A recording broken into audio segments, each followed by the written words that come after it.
Fala galera, tudo bom com vocês? Estamos aqui com mais um vídeo do canal, né? O Mundo do Investidor. A gente está chegando aí perto da reta final para falar sobre renda fixa. Hoje a gente vai estar falando especificamente sobre emissões bancárias e por último a gente fala sobre o crédito privado. Afinal de contas, o que são essas emissões bancárias? Como a gente viu anteriormente nos outros vídeos, a renda fixa nada mais é do que você emprestar dinheiro para alguém e em troca de alguma remuneração. Quando a gente fala das emissões bancárias, a gente está emprestando o nosso dinheiro para o banco. E o banco vai tratar aquele dinheiro com algumas finalidades. Então, com isso, ele monta 4 títulos. Esses 4 títulos são CDBs, LCIs, LCAs e também as LCs. A grande vantagem aqui nas emissões bancárias é que a gente vai ter a cobertura do Fundo Garantidor de Crédito, famoso FGC, que a gente vai falar um pouquinho sobre ele também, e também alguns desses títulos obtêm isenção do pagamento de imposto de renda. E são eles as LCIs e as LCAs. Vamos entender como é que funciona o fluxo de um CDB, por exemplo. Então, você, investidor, compra aquele título, né? Aplica o dinheiro, o banco pega esse dinheiro, então ele pegou o mesmo saco de dinheiro e empresta dinheiro para as pessoas em gerais, para o tomador de crédito. Seja ele porque vai construir imóvel, porque ele está fazendo a compra de um carro, ou simplesmente pegando um empréstimo pessoal. Então, de acordo com a característica do título, o banco pode fazer esses empréstimos. O banco, em troca, recebe aquela quantidade de juros que ele tem para receber e repassa uma parte desses juros para você, que é aquela rentabilidade acordada de quando você comprou aquele título. O nome da diferença entre o tanto que o banco adquiriu de juros e o tanto que é pago para você é chamado de spread bancário. Então, a diferença entre os juros que o banco ganhou e o que você realmente ganhou é chamado de spread bancário. Uma curiosidade interessante é que o spread bancário aqui no Brasil é muito grande, tá certo? Mas, passando um pouco aqui agora, a gente vai falar sobre o nosso próximo assunto, o Fundo Garantidor de Crédito. O Fundo Garantidor de Crédito nada mais é do que uma instituição privada que não tem fins lucrativos e o intuito dela é proteger o investidor. E como é que ela protege o investidor? Algumas instituições financeiras, incluindo os próprios bancos, fazem depósitos nesse fundo que, em caso de falência, eles garantem o pagamento para os investidores, tá certo? Mas existem regras para você estar podendo ali receber o dinheiro e o tanto que você está protegido. Então, por exemplo, você aplicou o seu dinheiro lá no banco A, no CDB do banco A lá, e esse banco foi à falência.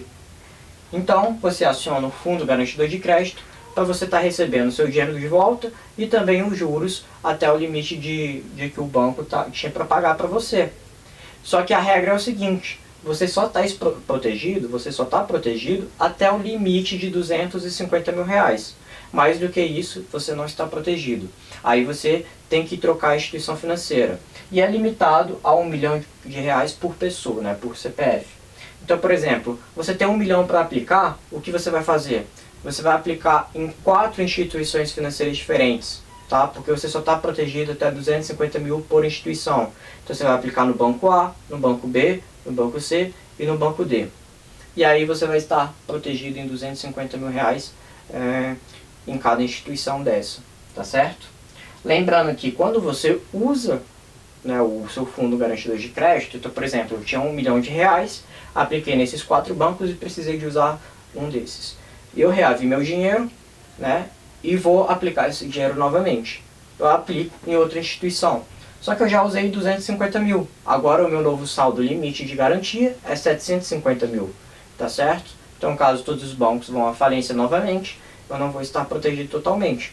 Mas esse é um instrumento muito poderoso, porque ele dá mais segurança para o investidor, tá certo? Outro grande detalhe é que esse dinheiro é reavido por meio de um processo. Não existe uma regra assim feita falando, cara, eu vou reaver meu dinheiro em 1 mês, 10 dias, 15 dias. Existe um trâmite burocrático para tudo ser seguido e que não depende apenas de uma das partes, mas sim de várias. Em média, eu posso dizer que esse trabalho todo demora perto de 2 meses. Mas como disse, não tem uma regra fixa para isso. Então, portanto, quando você usar o seu fundo garantidor de crédito, você trabalha aí com uma média de 2 meses para poder receber o seu dinheiro de volta.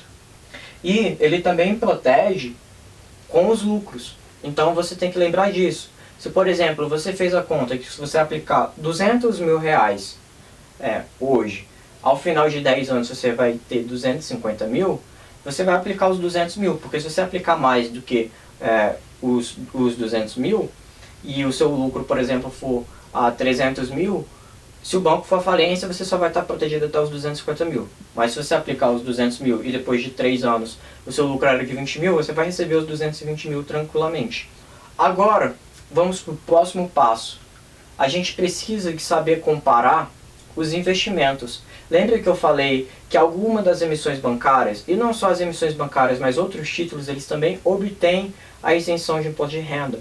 Mas quando a gente fala aqui especificamente das emissões bancárias, as LCIs e as LCAs, elas têm isenção de imposto de renda. Então a gente precisa de saber se o que eu vou receber com aquela LCI e LCA sem pagar imposto vai ser maior às vezes do que um CDB, mesmo pagando imposto. Então eu tenho que saber comparar um com o outro, eu tenho que comparar maçãs com maçãs e bananas com bananas. Para fazer essa conta é bem simples.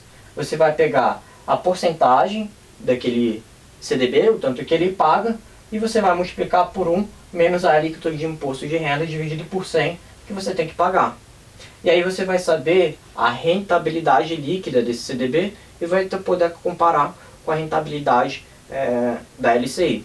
Então, se por exemplo você fez essa conta aqui e você chegou à conclusão de que o CDB que pagava 140% do CDI pagou líquido, sei lá, 110, foi valores hipotéticos aqui que eu acabei de inventar, é maior do que os 90% de uma LCI, você com certeza vai escolher o CDB, tá certo? E quanto que eu sei essa alíquota aqui? Eu sempre olho para aquela minha velha tabela de imposto de renda. Então, essa foi a aula de hoje. Deixa aí o seu like. Também ative as notificações com o sininho. Se inscreva no canal e muito obrigado. Até a próxima.